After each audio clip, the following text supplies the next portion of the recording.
Yo, what it is? We back. Fly Free Sports, man.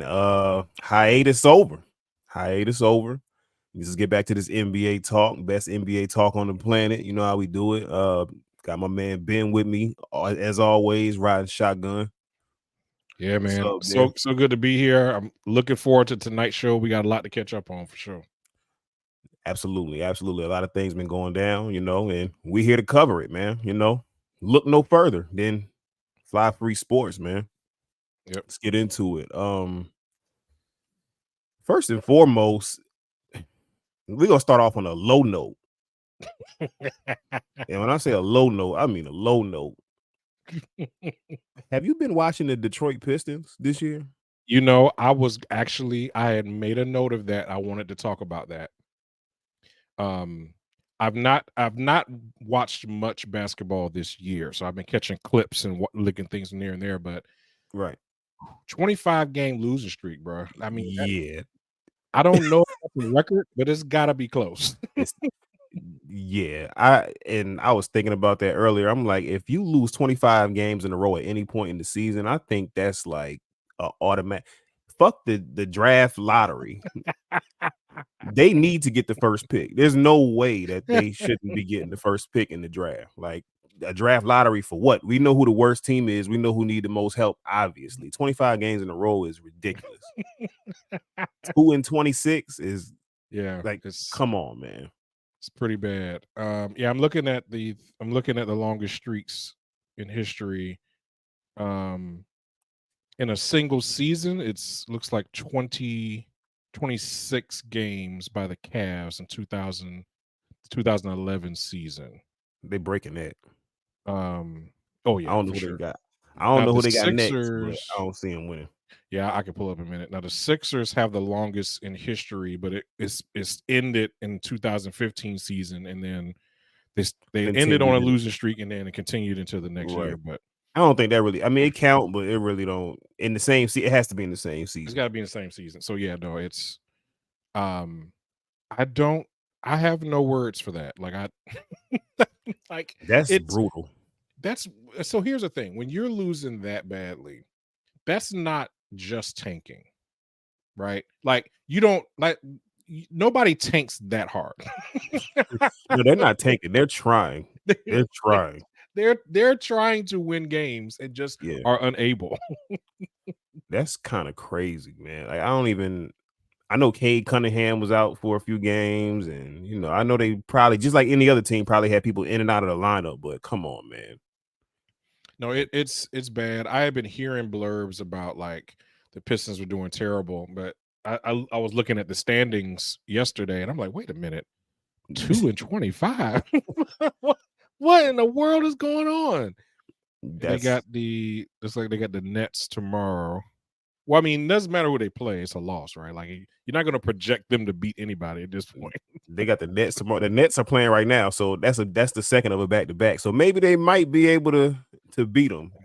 Are they at This home? Do the Nets have to travel for it that? looks like no, they're going to the Nets.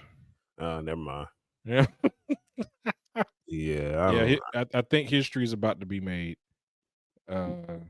for and sure. it's terrible because Monty Williams is their coach, and I like Monty a lot, but he's just I think he he's gonna on. lose his job behind this. Sadly, Yeah, yeah, it's not looking good. you can't explain to your GM and owner why you lost 25 games in a row.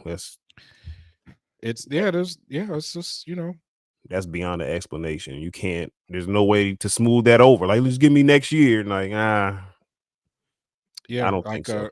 it's like in the corporate world when you got a target and you just completely miss your target and there's no Mm, hope of you ever hitting it. Like, right. And what do you say?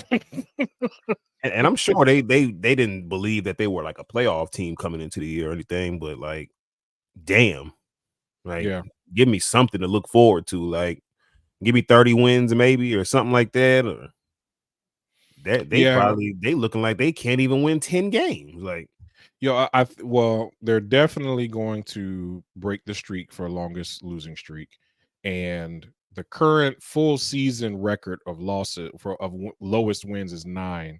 Again, by the Sixers. I believe that was in the 70s. I I don't think they're going to win 9 games. I can't see them getting a 9 right now. that's Um, That's crazy. Yeah, I think we will see a mid-season change in management. Um, unless, it really depends. Unless the management just decides we're just gonna write the whole year off and then just try again next year. I don't know. Um, and honestly, and this is something else related to this that I wanted to discuss also. You would think that, okay, well, the Spurs, whether you want to talk about whether they tanked or not, they were able to land Wembanyama, right? Like this generational talent, by all accounts, like this is a legit current or future superstar. The Spurs have won 4 games this year. Right, right, right. So, that, I heard people on the internet saying that this he could create a turnaround, a single season turnaround like what Larry Bird did or what David Robinson did. And bro, that ain't happening. I ain't gonna lie, like, I expected them to compete. I didn't expect them to be this bad, like, it's kinda crazy to me, but maybe, Yeah. like you said with the Pistons, maybe the Spurs could be tanking a little bit to try to get somebody else to pair with them, like, you just Yeah. never I don't know, because I don't think they should be Yeah. that bad, like, I don't really see that roster being that bad with him and Vassell out there, like, I don't know. Yeah, I think so. The current NBA that we're in today, um, it's been, I was watching a YouTube video saying the NBA has been solved, right? When you talk about like points efficiency, points are higher than they've ever been. Right, And in the 80s, you could have a Michael Jordan on a terrible team and still win 36, 38 games and make the playoffs. And like right. it's Michael Jordan and 11 janitors, and you can make the playoffs, Right. right? That happened. Um, you can't do that today. You can't have one No, superstar that's all world and a bunch of bums around him and win games, at all. because the NBA is so system driven now. And you have to be able to operate and run systems and have players who are very good at different positions in order for those systems to run the way they're supposed to. Right. Because now teams are scoring 120 points a game. So Exactly. you can't, you have to be able to score 121, right? In order to Right. win. And you can't do that when you've got one superstar and a bunch of bombs out there. Yeah, that's very true. That's very true. So I just think, but I don't really believe like I like Vassell though. Vassell is a good co-star for Wembanyama. Like I Mhm. do. I've watched a few games and he kind of stands out above anybody else on the team. So I don't know. Like maybe after this next draft, they'll pair them with somebody else and they'll start to make moves up the standings. But Yeah, I think the good thing about the Spurs, I think as long as Popovich is there, there's all they have a better shot at landing a big free agent than a lot of other teams that are in that's true. similar positions. As long as he's there and that organization has a long-standing reputation. So Right. um so it's not as good of a destination as a lot of other places, but Right. there are worse place, like people would much rather go to San Antonio and play with Wemby than Detroit, right? Yeah, hell yeah. Yeah, not even a question. And Right, and like another thing with San Antonio, like they're good at developing players over the years too. Like right. we've seen them make players into all-stars and things like Hmm. that. So Yep. I think they're like I said, their development of players is great. So why not? Why not go there if you're especially if you're a young guy, like Yeah. playing for Pop, like I Yeah, think I mean, I'm looking at Wimby's numbers now. Um, he's averaging 19 and 11 on 30 minutes a game. It's really impressive. Um, why is he only but playing 30 minutes a game? dude, you got to ask Pop that, I guess. I That's don't that's know. pretty that's pretty solid stat line. But when he came out, people looking for him to be like 25 and 12 off the jump. Like that's Yeah, I what think. that's what the expectation was. Yeah, I think putting him on a minutes restriction, at least initially, I think is smart because um, the NBA season is more than double the length of the NCAA season, and the actual games are like 20% longer. So I think it's good that you want to kind of let your rookies kind of get in gradually, because you Right. still got 2/3 of the season to go, and you don't want them to like get a hamstring Right. or something like Especially that. with guys like him, he kind of slender, and he's not like you said, he's Yeah. not used to that kind of schedule and back to backs and all that stuff. So yeah, I could see that. Yeah, and I mean, anybody that's watched basketball, skinny dudes over 7 feet tall, there's not a great Yeah, track record. yeah. Injury wise, this is not. It's It's just not it's not good. I mean, the first person that comes to mind when you look at Wembanyama is Ralph Sampson, right? right. And that's just, and there's a lot of similarities there.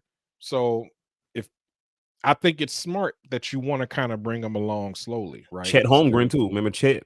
He missed the whole year last year. yeah, yeah, it's sad. So It's just terrible when you just think about like these guys just can't seem to get it going. I mean, big guys in general are going to be generally more injury prone. You think about Shaq, especially Greg later in his Oden, career. Oh, Greg Oden, terrific example. Greg Oden, like his body didn't cooperate at all once he left Ohio State. It Just was over couldn't do for it. him. But I mean, like watching him play at Ohio State, I'm like, why do they have this 35-year-old man playing center for them? Like he could be my grandfather in Like, college. damn, how you got more wrinkles than me Yeah, in that nigga. college? I haven't seen Greg Oden recently, but I wonder what he look like now. Oh my god, dude, I'm afraid to even research that.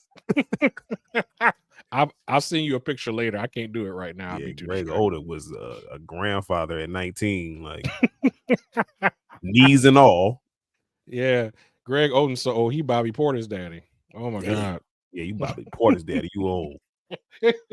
You know Bobby Porter's 45. Yes. Ah. Oh, he still make the best ribs on the block though. Bobby Porter's Man, best nigga at good the post stuff. office. Ah. Oh, he got that. He got that federal pension. Oh, that's hilarious. That's Man, hilarious. Oh, the other thing about Wemby, so I look at things like plus minus. I It's do not the too. end of the world. His plus minus is -6.5. Now, I think that's really just the fact that he's on a terrible team. Me too. Um, I don't put too much into that.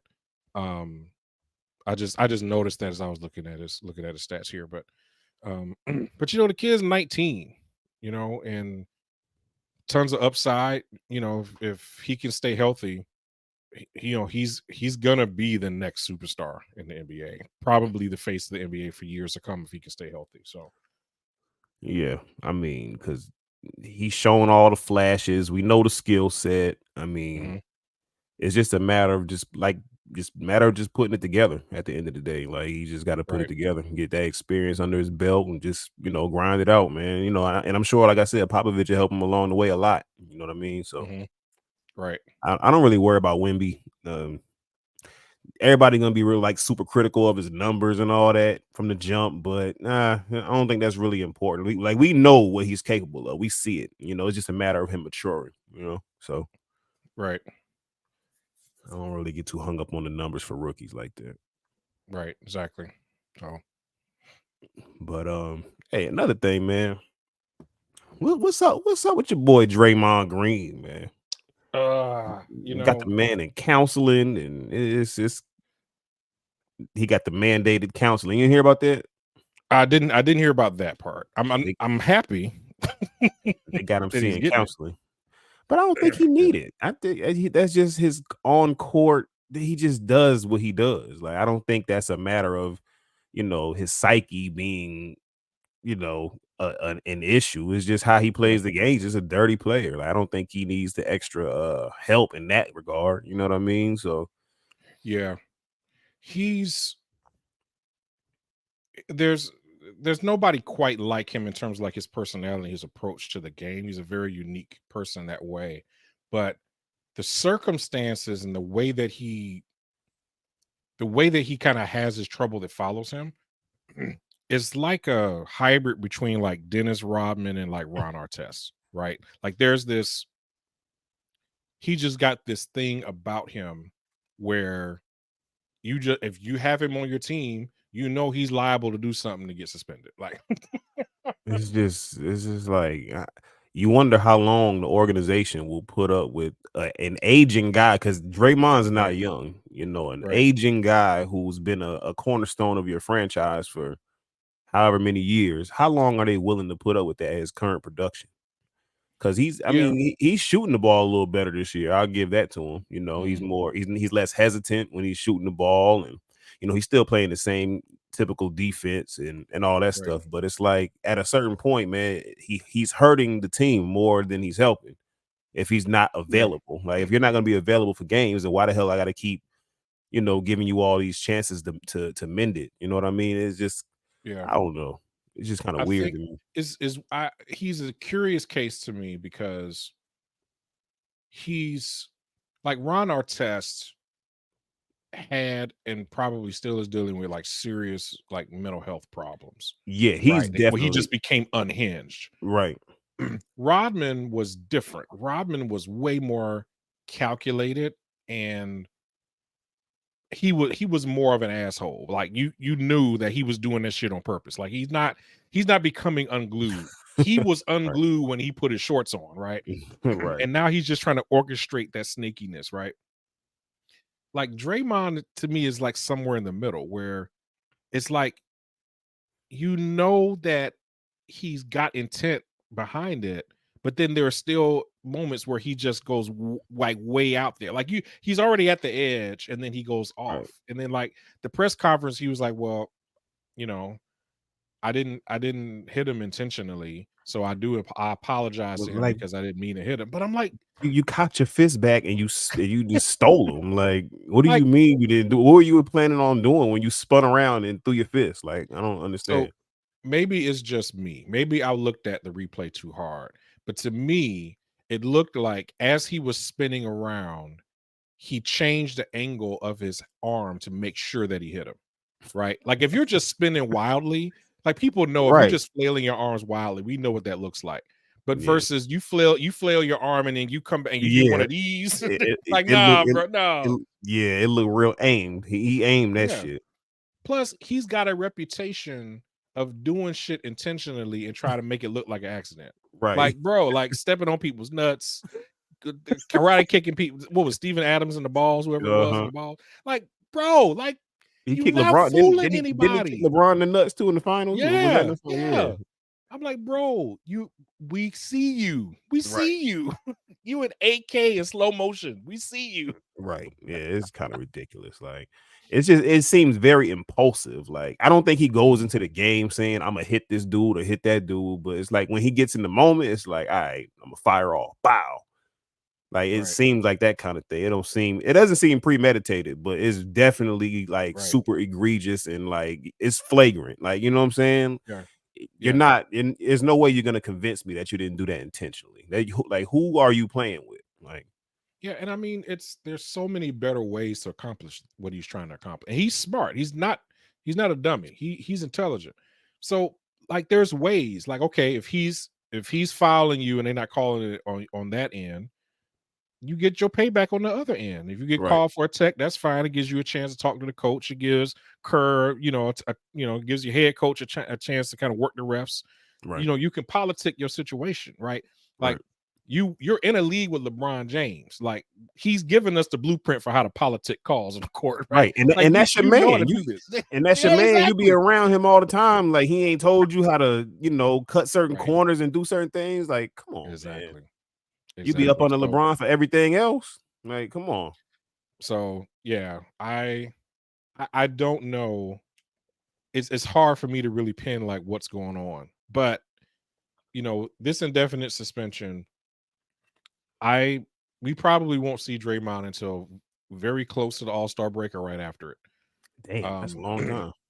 I don't because I think that the organization needs time just to figure out like what they're gonna do. Like they need the opportunity to figure out so for me, I think the timing of this is so that the suspension news won't be a distraction to what's going on, right? So Right, we got Christmas games coming up this weekend on Monday. I don't think they're even going to announce the length of that suspension until after those games are over because I don't think they want to. I don't think the league wants to take attention away from that. right, right. Um, I think the announcement will come probably 2 to 3 weeks before the All-Star break. So I think by then we'll know Yeah. what the verdict is because again, the league doesn't want that to be a dominating story for one of their biggest weekends. Yeah. So I think it'll be first of the year before we even get an announcement of how long the suspension is, and I don't think he'll be back until second half of the season.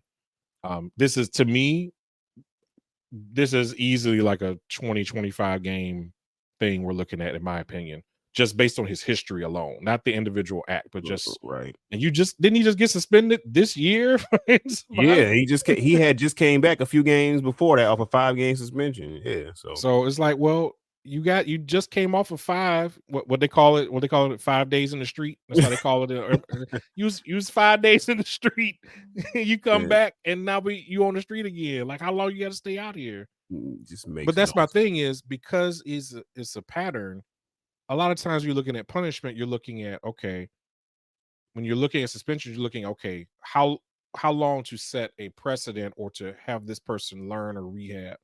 But Right. you can't take any of that into account when you're talking about Draymond, because you know that he's just as liable to It's do it gonna happen again. again. Yeah. Right. So there's no rehab, there's no him feeling remorse, there's no him correcting Right. what he's going to do. It's just how you play the So the game. right. So the only thing left for you to do in terms of doing a suspension is uh, following historical precedent. That's the only other justification that you have Right. for this. And things of this nature that have happened, it's the 20-25 game situation. Like when I think Rodman kicked a cameraman and got like 20 Oh 20 yeah, I games. remember that.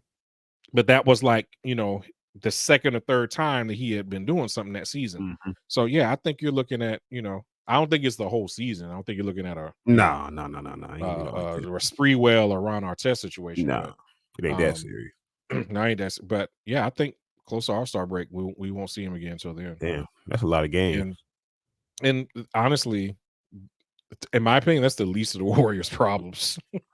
It definitely is. It definitely um, is. they're coming to a crossroads pretty soon with that organization where you know Clay is not the same. No, he's He's been making the a same little. money. He's been a little better recently, like, but Yeah, I don't know if he'll continue to play the way he's been playing recently. So you can't you trust it. you're not the Splash Brothers don't strike fear in your heart when they come to your No, gym anymore, right? no. Steph definitely does. Yeah, yeah. He's still the same. That Yeah, hasn't he's changed still at he's all. still the man. But even with Steph, he's what, 30, 35 this 35. year. Yeah, I think so. Yeah. So, and your guards, I mean, again, LeBron is still the best player on his team at damn near 40 years old. Like, who knows what kind of steroids he's doing and nobody can catch. But Yeah, yeah. That's uh people don't talk about that. That's a whole hey, other well, story. hey, I'm just He ain't saying, got like, caught yet. It'll come out after he done playing, I mean, so here's the thing. Like, I know that I read a report about Kobe one year going overseas and he went and got the and got like a stem cell thing. yeah, like the blood regen thing in his knees or Yeah. something like that. These are things that are you can't get here, but you can go overseas. Mhm. I'm sure that LeBron's found all kinds of this stuff that's going on with that, but I still refuse to believe that a 39-year-old man is playing at that level of basketball without some type of chemical enhancement. Like, Yeah. I'm just not going to accept that. And and maybe I'm wrong. Maybe this is the Jerry Rice, like somebody that's just Uh, ageless and timeless and no, can just no. go forever. I don't think But you're wrong. I don't think you're wrong at all. I'm of the same belief, man. There's no way, especially with the way he plays the game. It's not like he's a right, jump shooter or something like that. He's right, driving hard, running hard, jumping. Like he's still yeah, playing the same way. He might not be as athletic as he once was, but he's still playing with that same explosiveness. You know what I mean? So, yeah, nah, I don't. I'm not buying the fact that he's 39 and still naturally like this. That's kind of right, crazy.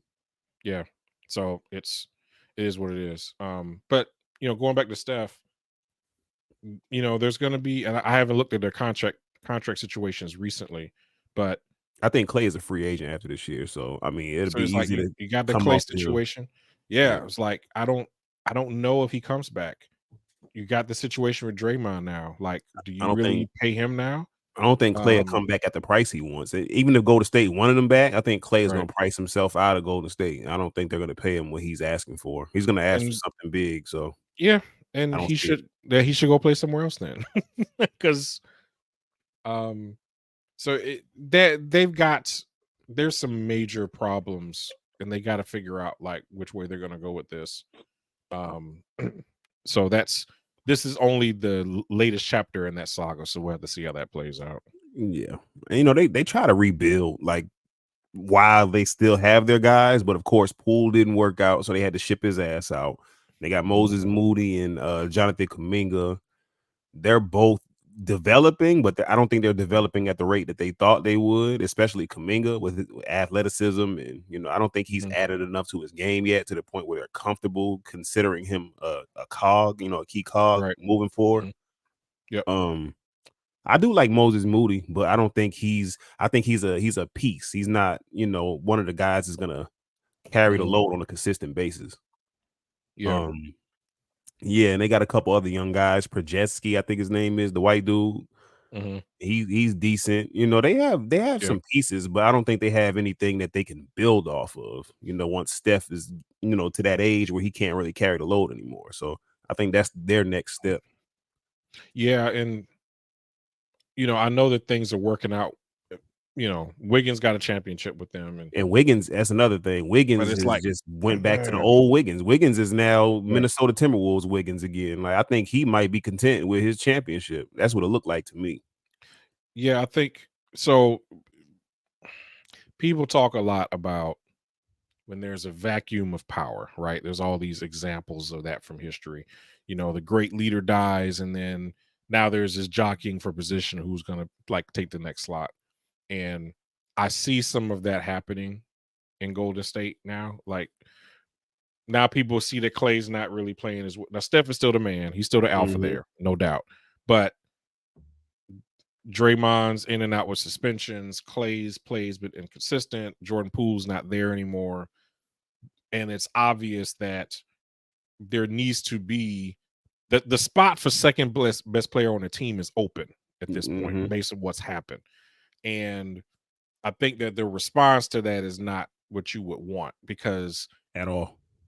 it's a system. You can't win in the NBA by going ISO ball like Jordan did in the 90s. Like Mhm. you can't do that like Kobe did, like all those guys did. You can't win like that. You playing within a system because the possessions only last 7 seconds. Right, So right, ain't no time for you to call ISO, right? You got to right. get the shot up and get back down the court.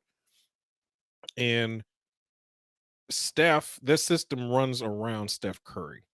And my fear is that Wiggins is not capable or willing to consistently play in the style that got him the championship, right? Because when he got the championship, you kind of got these guys alongside you, right? Or ahead of Mhm. you in the game. You got Clay coming off the injury. Draymond is the elder statesman, obviously. Right, Jordan Poole has kind of been the main trigger man. So you had all this stuff here, but now all three of those people right, are not in the picture anymore.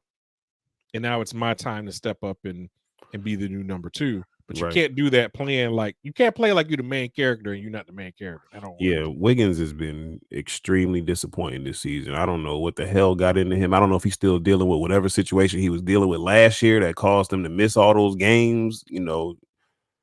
But Yeah.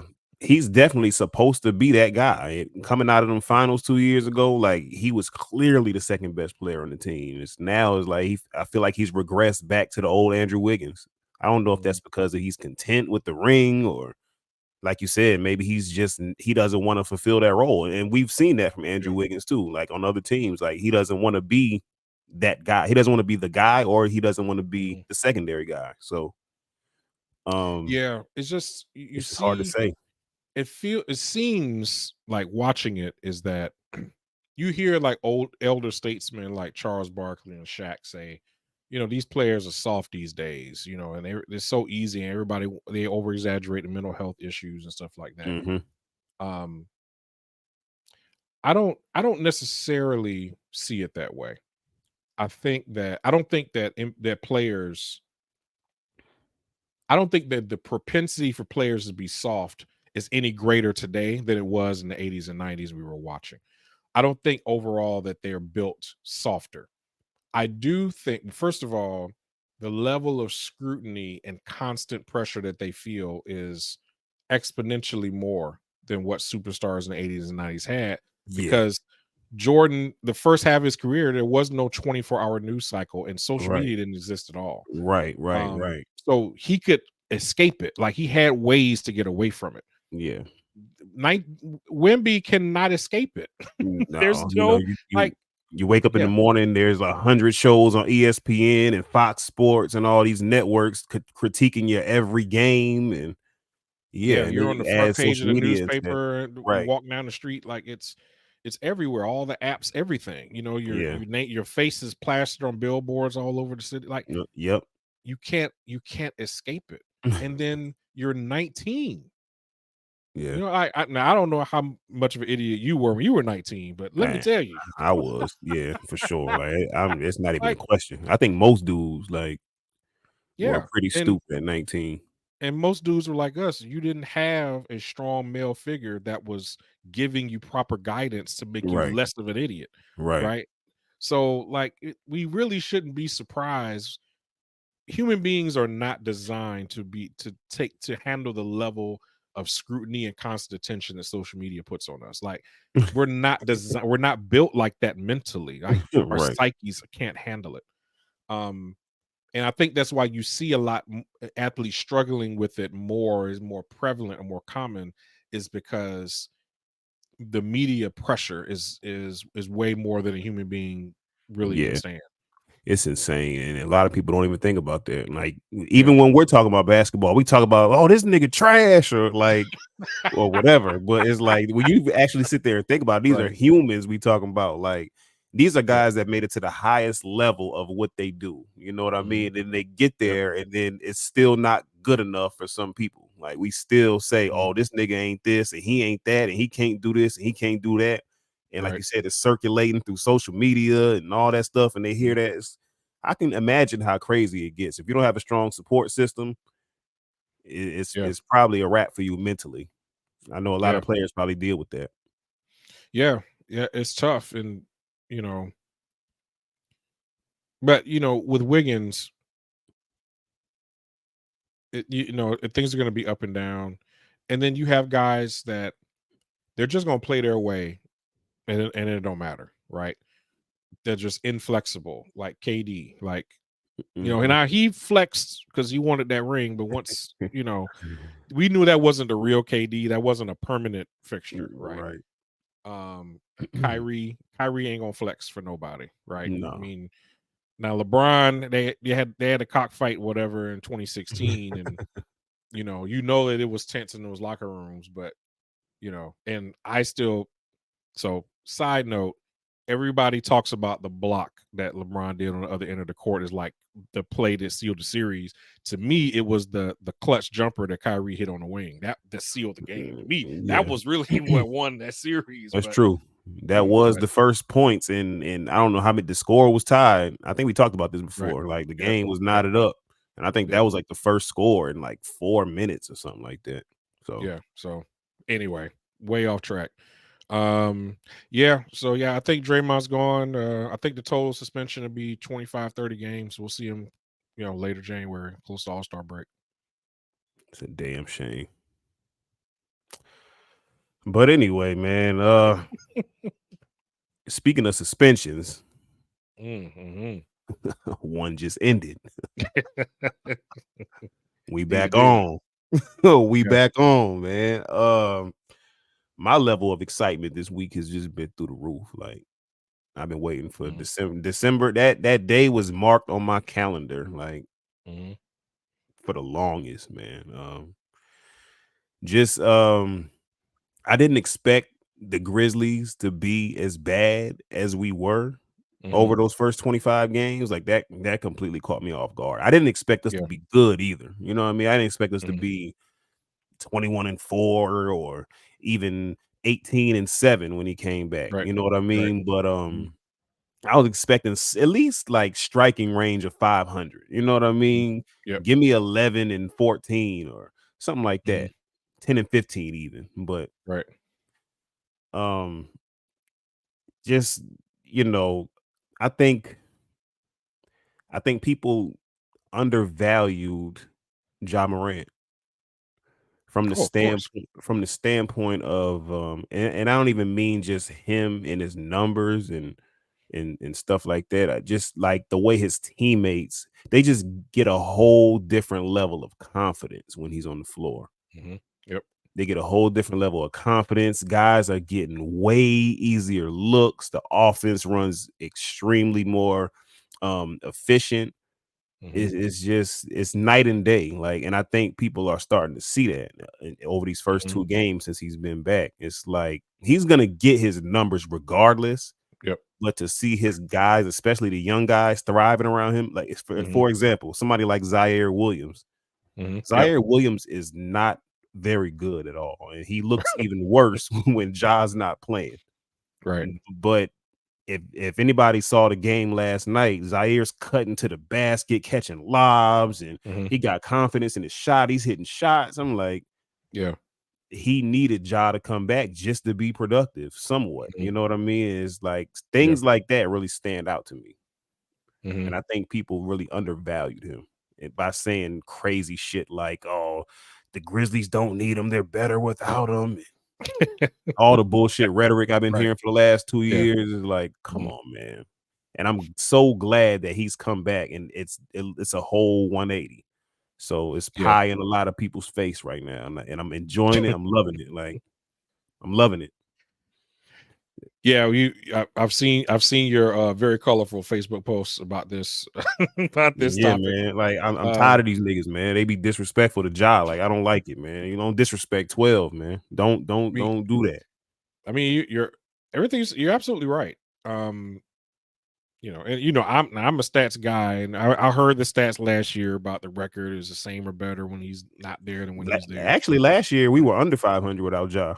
Yeah, I think we so were like a it, game under. It was the year that before that that when we the year ran before all that, those right? games. Yeah. Yeah, but that's kind of the thing is, well, he's do they really need him because they show him they can win and go on these win streaks and all that.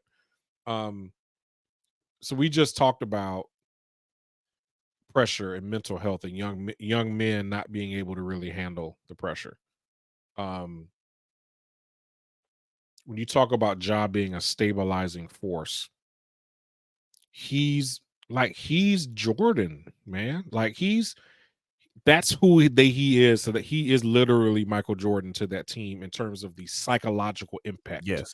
that his Yes. presence has. So that I agree with that. basically daddy's back home. Everything is right with the world.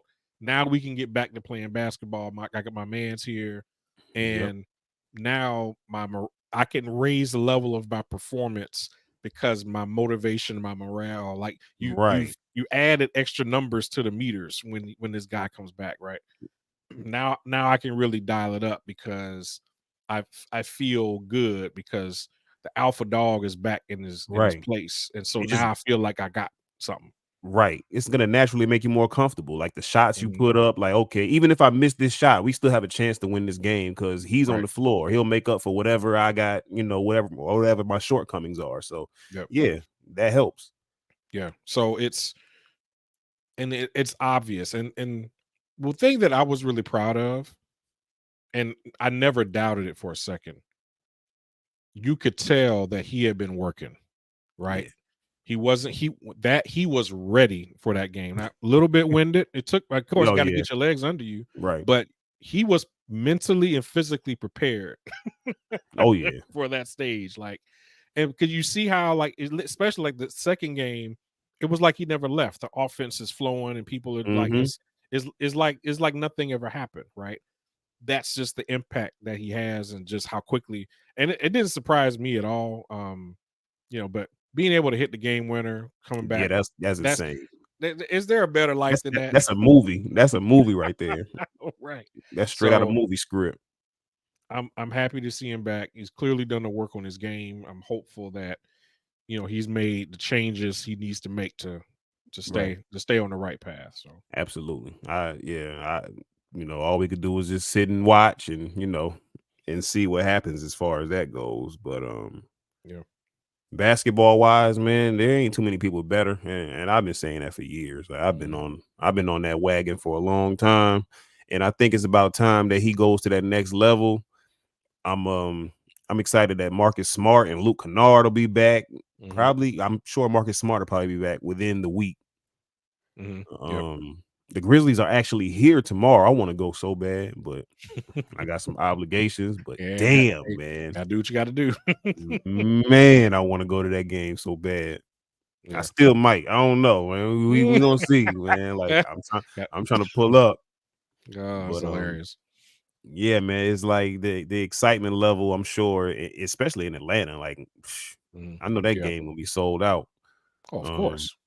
yeah, like especially because these guys only come here once a year, so Yeah. you know what that is. Yep. Yep.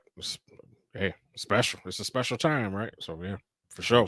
Ja versus Trey. Who don't want to be up there for that? So Right. um, like I said, man, I think we're gonna continue to climb the standings. 2 games in, 2-0. Got it, like I said, Atlanta tomorrow. That's another winnable game. Atlanta's not, Hmm.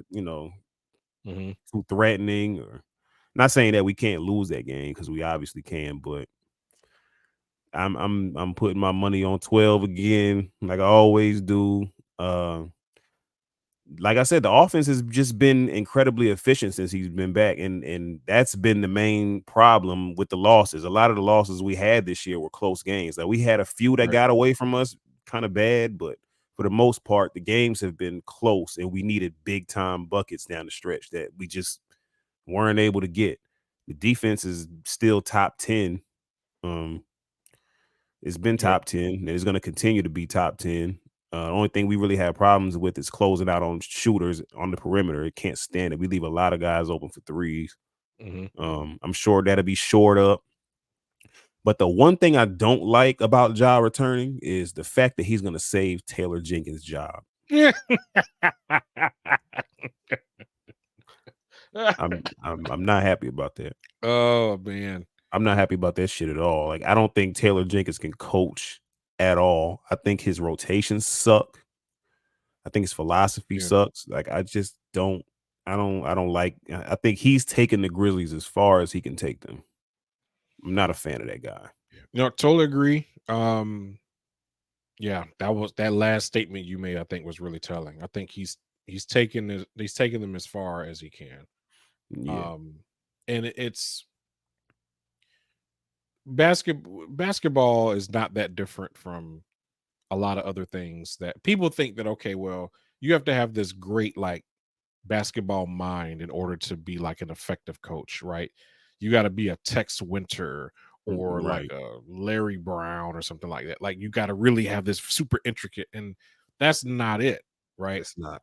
You got to know basketball, but being a great head coach is about understanding what motivates your players, right? Understanding matchups, like Right. not just how you match up against the other team, but how your lineup is going to do this or that. I heard, I believe it uh, was it Doug Collins, whoever was coaching the Sacramento Kings back in like the late '90s, early 2000s. Rick Um, Adelman. Rick Adelman, he was talking about different rotations that they would put out. And he said, now we have a defensive rotation that can hold the other team to 60 points, but that rotation can't score. Well, he said we can hold the defense to 80, but we wouldn't be able to score 60. Right, right. Right. So like understanding how your players match each other. And Yeah. then probably the most important part is the psychological aspect and instilling confidence by putting people in positions to constantly win, getting the players to go Right. along with you when you're trying to draw a play, Right. and also having the flexibility to have them make their own adjustments and you flow with them based on what they see. Like there's so many Yeah. intangibles with that. Yeah, it's a lot of give and take between you and the players. Like, I don't necessarily believe you have to be a super duper players coach, but at the same Mhm. time, you do have to, like you said, know your personnel and know what fits together, and make those proper adjustments. Like Yep. they try to make this shit like it's just so they try to be so intricate. It's just like, come on, man, put the guys out there. And then you watch these guys practice all the time. You know who plays well together. You know what works the best for your team. Like Yeah, and you know who I blame for that, them tinkering with it too much? I blame nerds like me. The analytics Because guys. yeah, like I think that teams have become way too reliant on like all these advanced analytics, right? I think that analytics can give you a slight edge, right? Like it can help you expose some things or trends in your team or other teams that you probably would not have been able to see otherwise. I think it's really beneficial for that. Where it becomes dangerous When you make is it your when you're starting to primary, estimate. Was that when you make it your primary focus. right? When you're saying, okay, well, if we dial these three dials, there's a 67% chance that he's going to miss that shot if we do these things, right? Yeah, And on average, yeah, he's going to miss it 67% of the time. But when it's game 7, right, right? And you know, is win or go home, you don't want to lean too far on what those individual numbers are because we call them outliers in data, which is something you don't expect happening. right, There's an opportunity for an outlier every night, especially on a night that big. right. So, and yeah, so Analytics I'll say don't take into account mentality and shit like that. that. Right, Like you gotta know, like I said, you gotta know your guys, know who's built for right, that moment and adjust that way. Like everything doesn't have to be driven by analytics. Like yeah. and that's not to say Taylor Jenkins does that, but it's just like God, It's man. well, I this is what I will. This is what I have seen happen and what I refuse to do. Plenty of times in my work, I've been in situations where I was just smarter than everybody else in the room. So I knew that I could just make up some shit that was advantageous to me and they would just go along with it because they didn't know what the hell I was talking about. Right. Right. Like I've been in situations like that. Um, but I'm ethical and I don't do business that way. But I think that a lot of these analytics firms are absolutely like bending over a lot of these owners and saying, well, see, we can do this and show these charts and this and that, and blah, blah, blah. Because they And don't know no now, better. yeah, they don't know any better. And now the GM is got to do what you say. And so they got to incorporate you into like what's going on and what's happening because it'll go back but nobody really knows like Right. what's happening, So It's a very yeah. good point. So I think it's if a game is 120 points, I think if your team is using analytics and other team isn't, I would say that's worth 5 points at the most in one game in one situation. It's not 50 points, right? Right, right, It's right, right, probably right. 5 points. Yeah. It's just, you know, certain guys I'm just not feeling, man. He's just one of them. I don't know, man. I hate it's at a point now, like every time the fucking camera pans on him, I'm just like, God, I'm just tired of seeing you, man. Like, He's also the least likely person to be coaching an NBA basketball team in terms of how he looks, right? yeah, like who is this guy? Like You look like you coach football, not basketball. I'm just not a fan, man. That's I funny. don't like his yeah. Taylor Jenkins just need to go. Long story short, he just got to go. There I'm you tired go. of him. I've been hearing people say, "Oh, yeah, I know y'all miss Dylan Brooks." Man, fuck Dylan Brooks. We don't care about Dylan Brooks. Like he might be having a decent season in Houston, but Oh, it's like, bro, even if he is, he don't fit what we got going on here. So why y'all keep talking about Dylan Brooks, man? Dylan Brooks ain't shit. Dylan Brooks is garbage, man. Like tell him how you really feel, Justin. I can't. Like Oh my people just god. say the most crazy shit. It's like, do y'all even watch basketball? Like y'all were better with Dylan Brooks. Like we haven't They even seen our team play right, together yet. Marcus right, Smart hasn't played with Ja. Luke Kennard, he's been out. Brandon right. Clark, he's still out. Steven Adams is gone for the season. It's like, damn, y'all not taking none of that into account, but your own narrative about how Dylan Brooks just made us so much better. This nigga wasted so many possessions, like just shooting stupid ass shots, and just because he played a Yeah. little defense here and there, man, he balanced that out with the text he got. Like, who cares about Dylan? Like, come on, man. I watched every Mm, Memphis Grizzlies game, so there's nothing nobody could tell me about Dylan Brooks just making the team so much better and all this other stupid shit they say. I get tired of it. Like, Dylan Brooks is on that James Harden main character syndrome. That's what he's on. That's gave himself a nickname, Dylan the Villain. Like, who the hell out of I here, man. hadn't heard that. You ain't hear That's that? hilarious. Dylan the villain. Yeah, he said he Dylan the villain. Like That this is some. nigga, That's the corniest shit I ever heard. like get this nigga Would you? out of here. I'm so glad Okay, he on and what's his your brother's name? Dennis the Menace. What the hell? What is going on? Dylan the villain. Dylan the. Like Oh my god.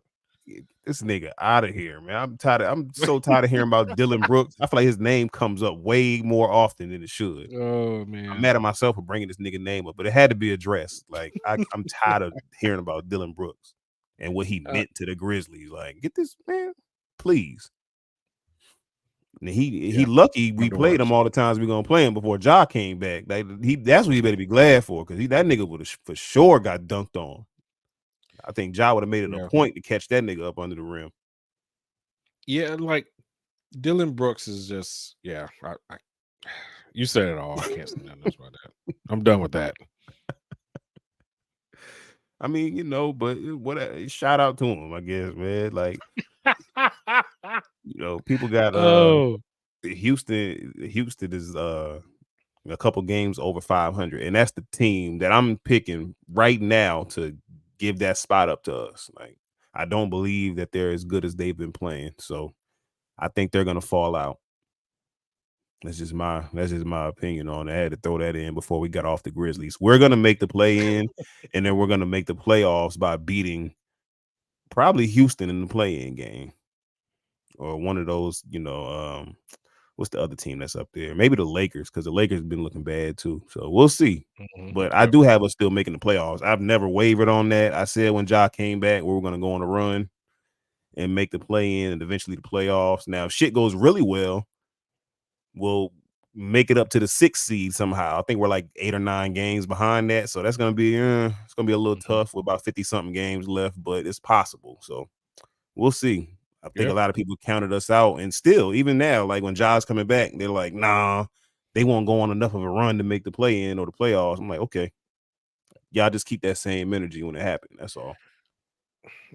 In this NBA, teams that are as good as the Grizzlies are perfectly capable of like running off 15 in a row. Like it's just okay. We just want like we won all March. We didn't lose Yep, all of March. Like it's possible. it's very team, especially this time of year. Now that this in season tournament bullshit is over with, you're Yep. past the All-Star break. People want to make sure they're fresh for the playoffs. Like that last month going in, Mm-hmm. team that's really pushing for it. Oh yeah. You play some too many teams of low management. Yeah, you can get a run going like that. Yep.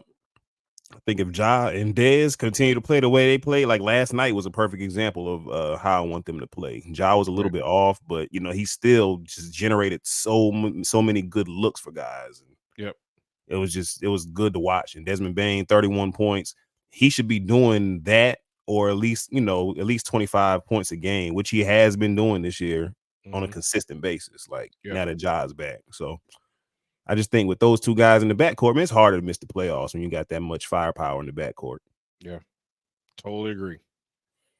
So, we'll see. I just want these niggas to keep doubting. So I got more shit to type and more shit to say. So I love it, man. I'm loving it right now. So Good yeah. stuff, man. But yeah, it's been a very interesting season. I did want to get your take on who you had as the front runner right now for MVP. Yeah, I gave this some thought. Like I said, I haven't watched a ton of basketball, but like I said, watching clips, kind of looking at standings and articles and stuff like that. Um, I think so. I have two answers. I have who I think should become MVP and who I think they will vote in as MVP. Um, there is no denying SGA at this point, You took right? mine. There's no denying like what is the revolution is happening at OKC right now. Yes, it is. That's your MVP. That's the MVP. When you think about an elite player that's elevating a team beyond expectations, Way ahead of that- schedule. he's your MVP. But he is not his profile level is not there yet where people are going to vote for him for MVP. I still retain my original pick from our preseason show. I still think Joel Embiid is going to be your MVP this year. Oh my god. I, I, I, I hope that shit does not happen, man. um, I don't know if you're aware, but he is the points leader. He's a Yeah, scoring leader in the NBA yeah, I'm right now. aware. Yeah, 35 points. Where's the stats? 35 points, 12 rebounds, 3 blocks a game. Like he's having a monster season. As predicted, now that that bullshit that James Harden was doing is out of there, he can really focus on, just being the beast that he is. He and his teammate have the highest plus minus in the entire league across players who've played all season. So yeah, I still think that he's going to be voted as MVP, but there is no denying that it should go to SGA this year.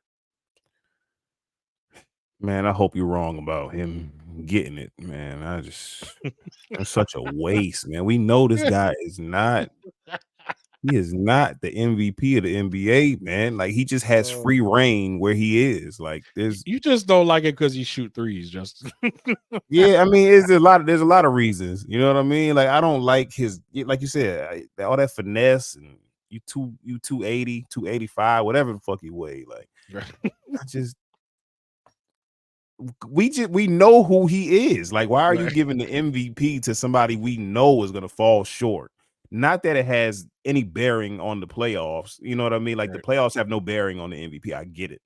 But like I feel like that's a waste, man. He's clearly not the MVP. Like maybe from a technical aspect, he may be the most important player on his team, obviously.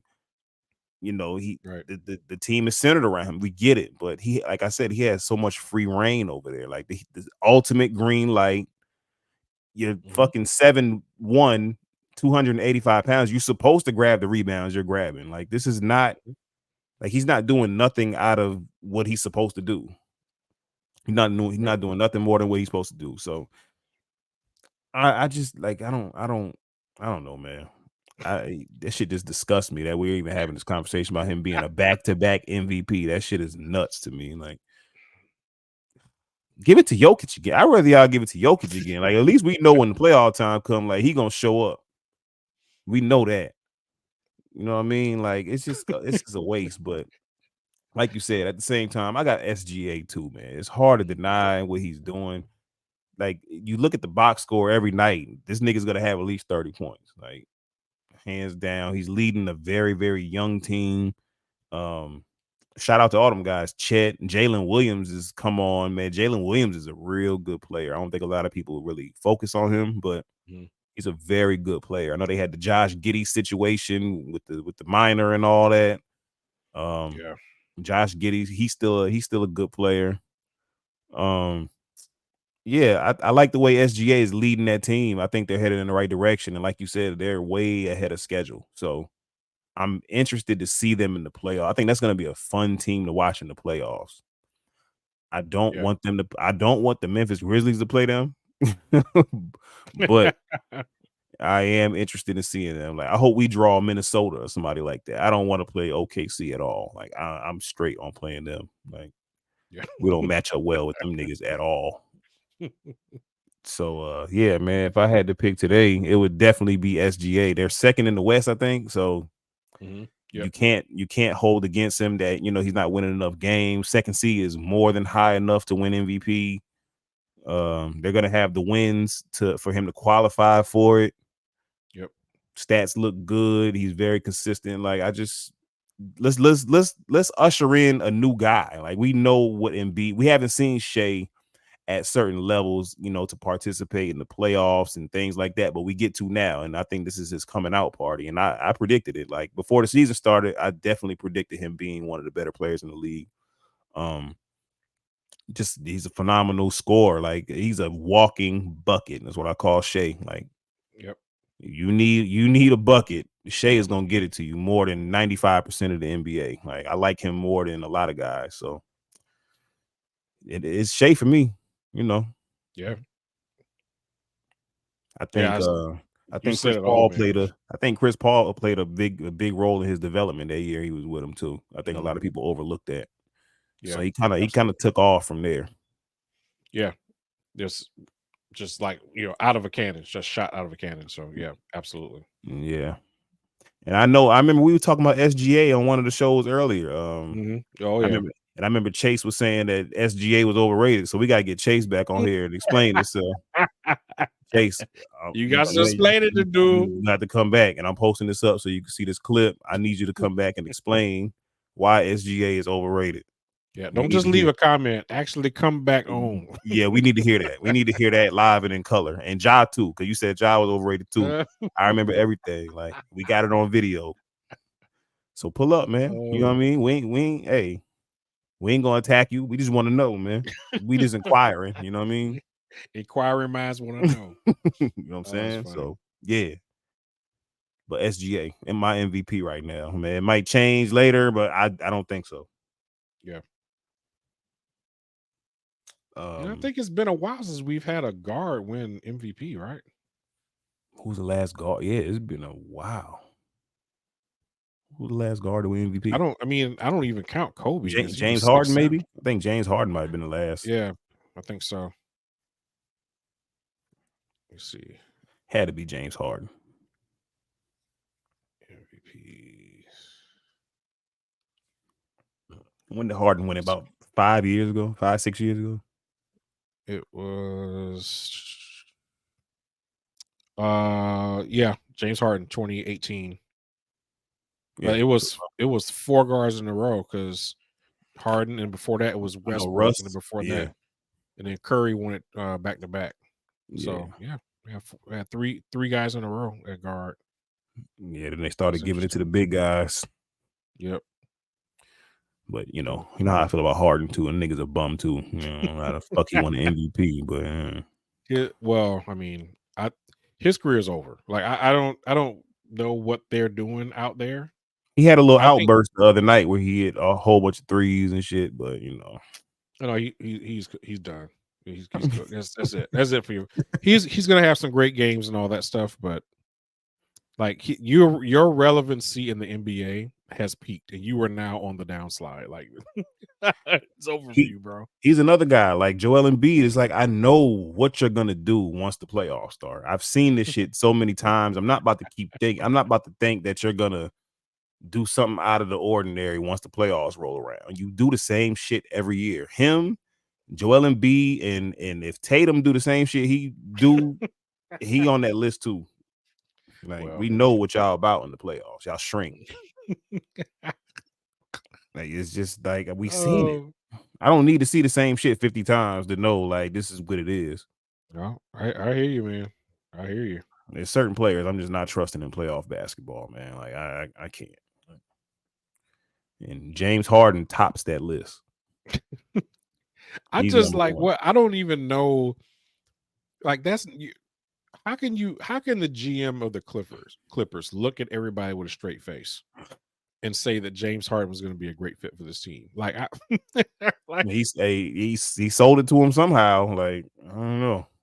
like it's bruh.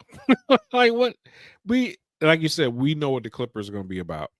It is not about winning championships, It's right? like, first of It's all, two or three of them niggas gonna be hurt by the time the playoffs start. Like, you can right. guarantee, you can pretty much pencil that in. Either Paul George, Kawhi Leonard, one of them niggas ain't gonna be playing in the playoffs. Did we ever figure out what was wrong with Kawhi? Like, did that What he was just injured and then just missed a whole year and then just came back. Like, it was his knee, I think. He hurt his knee in the Sun series in the playoffs. Like, I think it was like the second or third game. Because he was gotcha. playing good in that. He was killing KD. Like, he was going Right. crazy on him. And then he just got hurt. I think he tore something in his knee on like the third game. Mm, And that niggas, yeah, I don't know. He came back kind of fast though, because that was, like I said, that was in the playoffs, and he came back. He was starting the season, so right. I don't know. Yeah, I just never know what's going on because it seemed like he's always sitting on the sidelines and Paul George or was like hurt he too. said the whole yeah, I'm like, I don't know what the hell is wrong with Paul George. what is going on with y'all? Like, y'all just it's almost like y'all are retired but still playing in the NBA. They just collecting checks. Yeah, y'all just like when you look at James Harden come out there, it's okay. His homeboys out there in Cali. We just gonna come out here and just hang hang out on the beach, play a little occasionally play basketball. Like, Yeah, man, it's crazy. The Clippers been playing pretty well as of late, though. I think yeah. their streak just got snapped. I think last night, but Mm, up until then, they have been playing pretty well. I know Kawhi didn't play, so that might have had something to do with them losing that game. But like we said again, that's another team that we know what's gonna happen when the mhm. playoffs come around. We know what's Yep. gonna happen. Like it's not gonna Yep. be no more than what it normally is. Yeah. I mean, you said it all, man. So we'll have to see what happens. Just a lot of guys I just don't believe in. We need some fresh faces in the NBA. These guys are frauds, man. It's a lot of fraudulent niggas out here in the NBA. It feels like we've almost like skipped a generation of players in terms of like being the face of the NBA. At least that's how it feels to me. Like I think the last one after LeBron, I think the most recent guy has been like Steph, right? And now Giannis is starting to like come on. But it feels Yeah, like from Giannis, we've almost like missed a whole generation of like players that could be the next face of the NBA. yeah. Giannis is an interesting case because he's not like the most marketable guy. You know what I mean? But Yeah. he plays at that level that warrants him being the face of the NBA. But I Yeah. don't think enough people are interested. Maybe it's because he plays in Milwaukee, or I don't know. I don't know what it Yeah. is, but it's just something missing in terms of him being the actual face of the NBA. Like Yeah. I I think it's the definitely see a Milwaukee star thing. rising where like, different commercials. He would that was just when I think of okay, who's the face of NBA right now, that's the first face that came to mind after LeBron Right. and Steph, right? So that's what popped in my head. I mean, he's a Um winner. He won, so I'll take yeah. him over Embiid and all these other trash ass niggas. Like I don't But because that's what I'm Embiid, saying. Like why does there seem like there's not anybody in that generation of players that we would easily see being the face of the NBA more so than Giannis? Why are all the guys we would think of over 30 years old, right? right? That's what I'm thinking to myself, that I mean, it's almost like so much of the star power from young players has gotten pulled forward too fast. yeah. I mean, and in reality, Ja's supposed to be that guy, but he can't keep the Yeah, pistol down. right, He can't put the pistol right. down. So, they got him, running around apologizing and going to court. So Yeah. once he put the pistol down Yeah. and get serious, yeah, he'll probably assume that role. It's still honestly, I don't think it's out of I don't think that's completely out of the picture for him at this point. I think that is totally an image that you can still rehab because he's only Mm-hmm. what 20, 23, 24 years old. 24. Yeah. You can definitely move past that for sure. Yeah. So I think it just like we said earlier, I think it just depends on him and what he want to do. So Yep. because he got the image, he got the kids love him and shit. He's got the explosive game where he's dunking on people, and that's Yep. what the league. A lot of the times the face is that guy, the super athletic. You know what I Yeah. mean? He already got the Nike deal and all that, so he's in prime position for it. It's just up to him. So Right. It's all on him. It all comes back to job with you, man. It all comes back to job. yeah, man, it's my man's man. You know what I mean? Hey, I never left his corner, man. These niggas done ran out on job, man. I don't like that. I don't like that, man. I'm gonna fight these niggas tooth and nail forever. I don't care. It's my man's Murray State, man. Murray State Racers, man. there you go.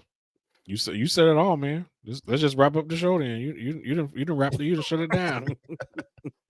We got one more thing. We got one more thing. All right. All right. Let's run through these real quick, man. These 1v1s. You already know what time it is. Oh my God. Okay. Zion Williamson, Pascal Siakam. Oh, Give it to me, man. like right Pause. now, right now. I'm taking Pascal right now. I Like like this that. moment, Pascal Siakam. Like that It's answer. Like that answer, man. just very reliable. I Like can that count on answer. you. I know what you're about. I'm feeling it. Obviously the ceiling may be higher for Zion, but I'm with you, man. I got Pascal, man. I know what I'm getting. You people always talk about the ceilings high. I got 12-foot ceilings in my house, Justin. I'm 5'7". So I mean, That's a good why point, am I man. paying extra to have high? It's not like I can enjoy the last 2 feet. Yeah, that's a damn good point, man. I'm with you. I'm with you on that. Don't worry, I'm with you. Me, Pascal, man. I'm with Ben. Mhm. Ooh. Larry Johnson. We talking about grandmama now. We Oh talking about boy. grandmama Okay. and Derek Coleman. Ooh. Oh man. Yeah, that's tough. That's tough. The the temptation is just to say Larry Johnson because he was more popular, more famous player.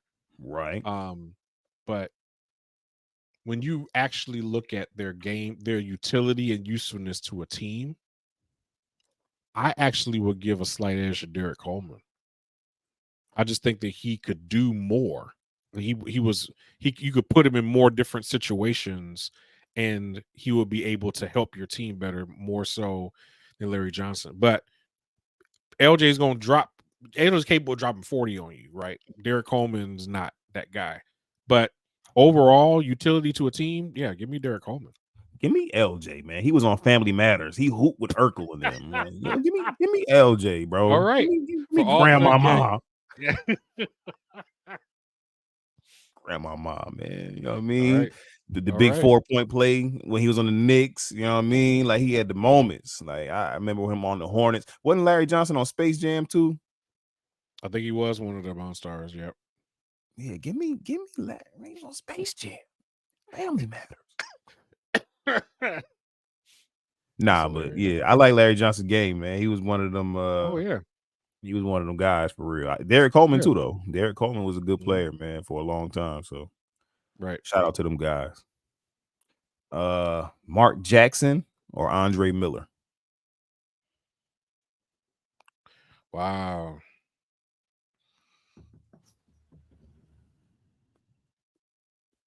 Andre Miller's a more explosive scorer, in my opinion. Damn, you don't hear that every Um, day. well, compared to Mark Jackson. I mean, it's true. It's true, but it's like Andre Miller and explosive in the same sentence is kind of crazy. um man, that's tough. But I'm biased towards old schools. Give me Mark Jackson. Nah, I'm Just a with you on that. reliable floor general, great defense. I'm with you. Yeah. Mark Jackson was I think he's like 6th all time in assists too. Like, I just hate the way that nigga Yep. dribbled up the court. Nigga dribbled backwards. Like, what the hell, man? Just get the ball up the court, man. Stop playing, man.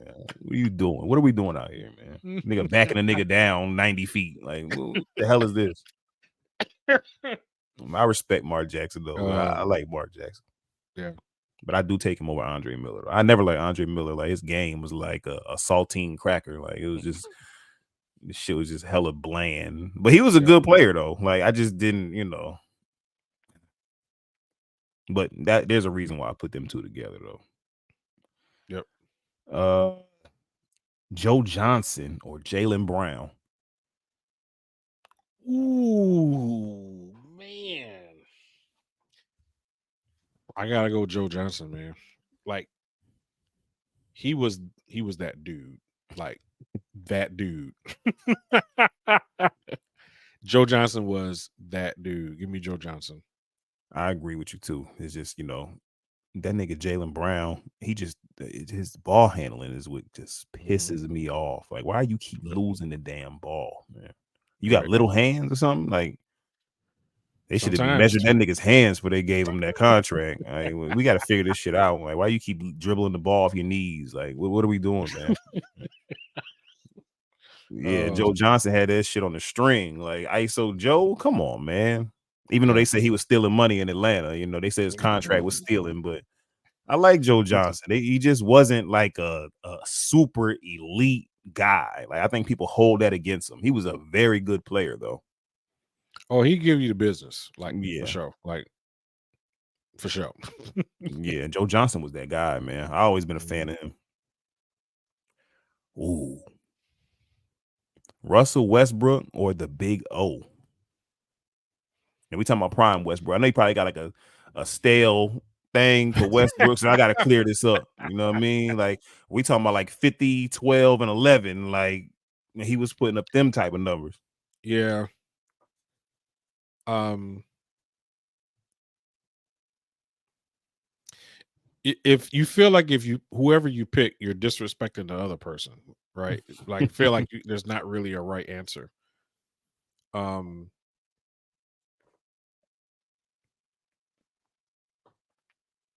yeah, I don't know. It's hard because like I don't want to say that I know a lot about the Big O's career, right? I know he had a career triple double and he's, you know, top 75 all time. But I don't know enough about his career and accomplishments to be able to compare them accurately against what I know about Russell Westbrook, Right, right? right, I right. believe he won a championship with Milwaukee. I don't know though. um so having said that, give me Russell Westbrook. That's the guy I know. So yeah, give me Russ. It's like the fairest answer possible because I'm right along with you on that. Like we all know Oscar Robertson wasn't no joke. We know that, but it Right, wasn't live and in color for us like how Westbrook's was. His reign was kind of crazy. Them like 3 right, years when he was averaging triple doubles, like that shit can't be erased. It right, became like a normal thing for him. I know Oscar Robertson did it once, but it was like right. he's taking it to a whole nother level. So based off that, I Yep. had to say Russ too, and the fact, like you said, that we saw him. Like so, Yep. who we got? Oh, we just talked about him. SGA or Jason Tatum. Oh, SGA. 100% all day, every day. A lot of people will actually disagree with you too, which is crazy. I know, and you know, because a lot of people like eat their own boogers, Justin. Like, you know, a lot of people are dumb, and you know, like so. I don't really care. You know, like a lot of people are Dallas Cowboys fans. Like, Oh man. it's Oh just so you know. Case in point, you know, there's a reason why when you buy like when you have shipping and have a little silicone that says "Do not eat this." There's a reason why they had to put that on there. You have to tell. yeah. Anyway, um, no, so it's I already kind of talked about he is not to be denied. The positive impact he's having, how he's elevating that entire team up with him. Now, I will say I'm biased against Jason Tatum because I have seen a lot of inconsistencies in the playoffs, and SGA hasn't had that platform yet to Right. show what inconsistencies he might have. But having said that, until We'll I get see it, we'll get it to is see what this it is. year, Yeah, absolutely. barring health, of course. But Yep. yeah, I'm with you on that. No need to even explain. I think you got it. Right. You hit it straight on the head, man. Playoff. Yep. We seen Tatum fade.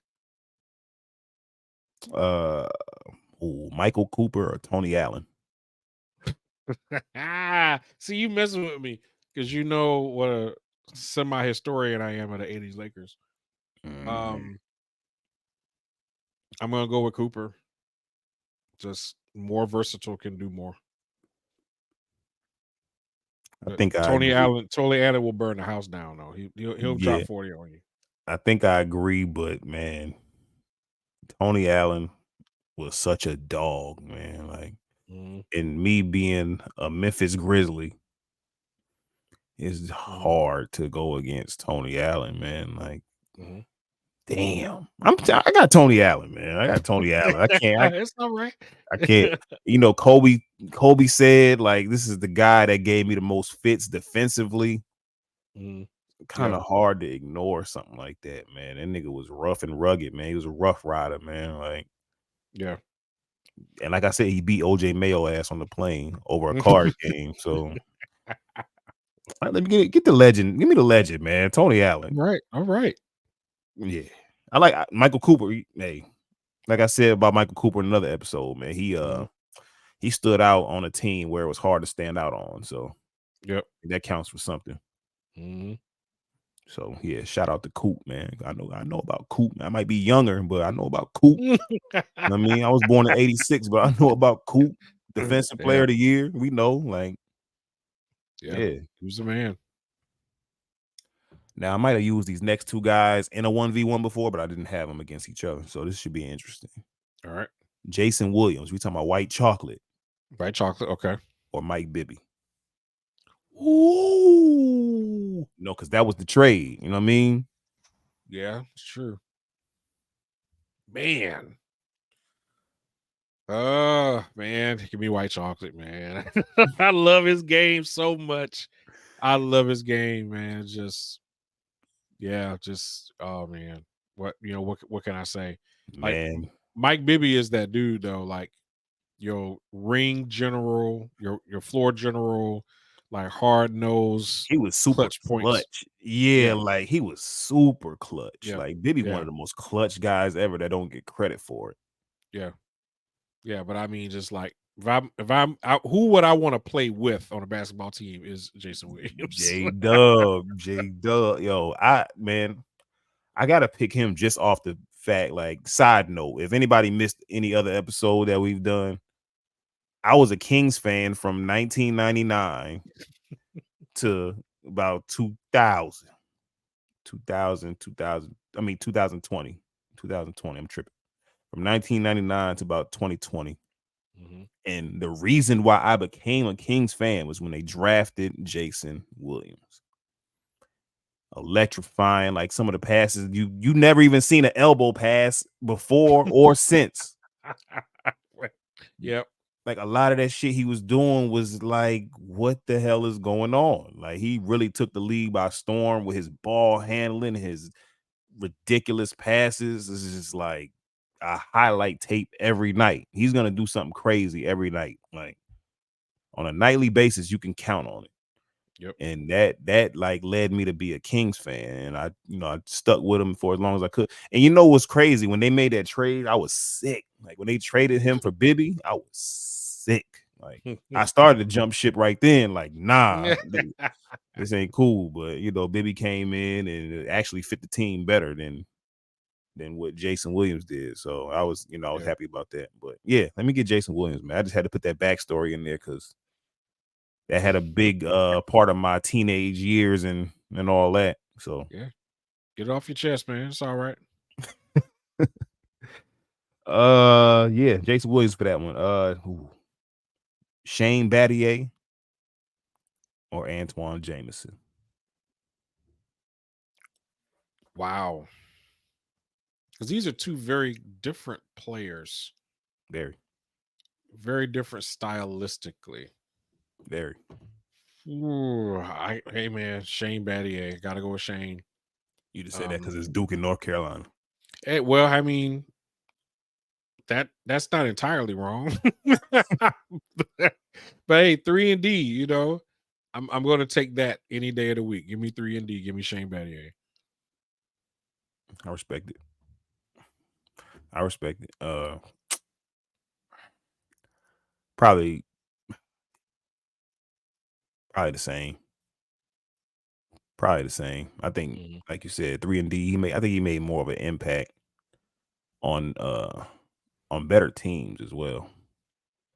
Antoine Jameson was with the Wizards for a while, and I don't remember them ever doing anything of relevance. Like, Mhm.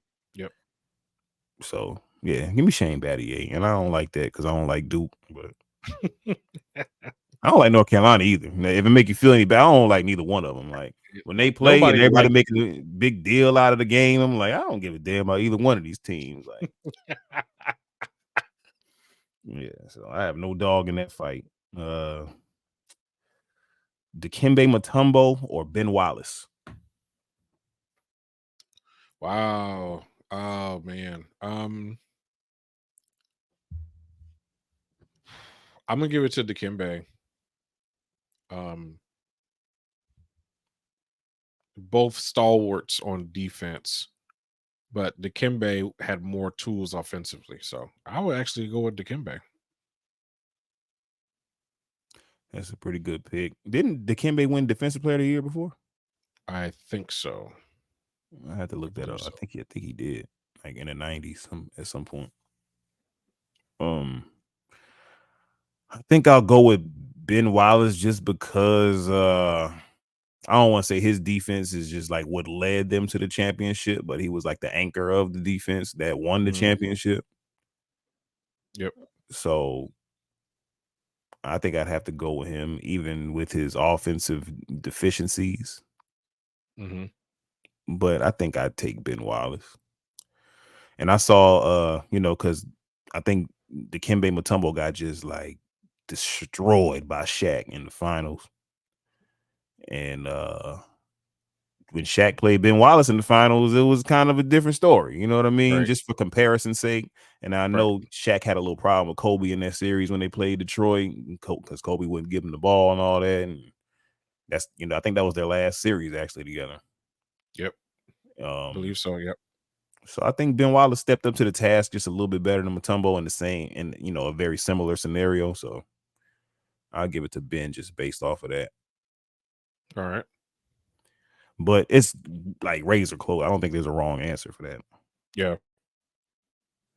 Uh, Damn, Dominique Wilkins or Clyde Drexler.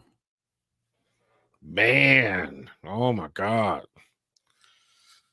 Oh well, if we're going off of hair, it's Dominique Wilkins by a mile. But Nigga, it's Clyde. man, Clyde looked dude. 55 when he was 35. Glide and glide, man. Um, man, that is hard. Give me Dominique, man. Give me Dominique Wilkins. I want that explosiveness. I want that putting butts in seats every night. I want that, I'm gonna give you 40, but you're gonna give me 35. Like give give me all that. Give me Dominique. Agreed. I agree with that.